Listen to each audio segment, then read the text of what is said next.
আসসালামু আলাইকুম ওয়া রাহমাতুল্লাহি ওয়া বারাকাতুহু। সম্মানিত প্রিয় উপস্থিতবৃন্দ, আজকের এই ভিডিওতে আলোচনা করব স্বপ্নে চিল দেখলে কি হয়।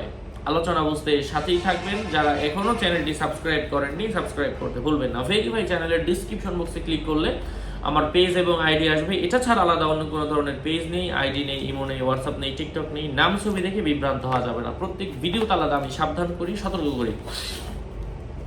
স্বপ্নে কোনো মানুষ যদি চিল দেখেন, চিল দেখার ব্যাখ্যা হচ্ছে অক্ষত ও নম্র অত্যাচারী রাজা। চিল ওড়ার সময় জমিনের নিকটবর্তী ওরা এবং তার শিকার করতে গিয়ে কম ভুল করার দ্বারা এটা নির্ধারণ করা হয়েছে। স্বপ্নে চিলের মালিক হতে দেখা এবং তার জন্য চিল শিকার করতে দেখা স্বপ্নদ্রষ্টার অনেক ধন সম্পদের মালিক হওয়ার ইঙ্গিত রয়েছে।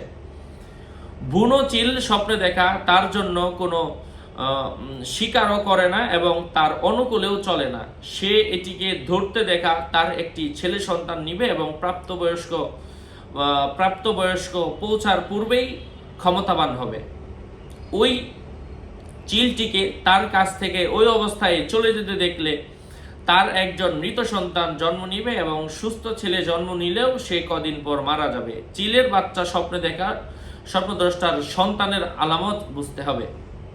যদি কোনো পুরুষ চিল হয়, অবাধ্য কোনো নারীকে বুঝিয়ে থাকে।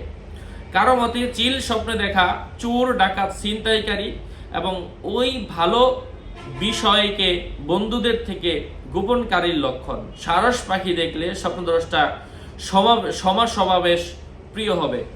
শীতকালে সারস পাখিকে একত্রিত অবস্থায় দেখা চোর, ডাকাত, লড়াইকারী ও শত্রুদের ইশারা। বাতাসের ক্ষেত্রে কম্পন ও ঠান্ডার অর্থ বহন করবে। কোনো স্থানে সফর করার সময় সারস পাখিকে বিচ্ছিন্ন অবস্থায় দেখলে তা সফরের কল্যাণের লক্ষণ।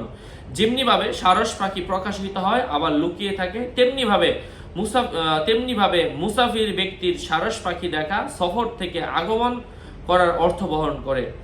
বিয়ে করতে ইচ্ছুকদের জন্য সারস পাখি দেখা এটা শুভ লক্ষণ। আশা করছি বুঝতে পেরেছেন। আরো আপডেট পেতে সাথেই থাকবেন। আপনাদের মঙ্গল কামনা করে এখানেই শেষ করছি। আসসালামু আলাইকুম ওয়া রাহমাতুল্লাহি ওয়া বারাকাতুহু।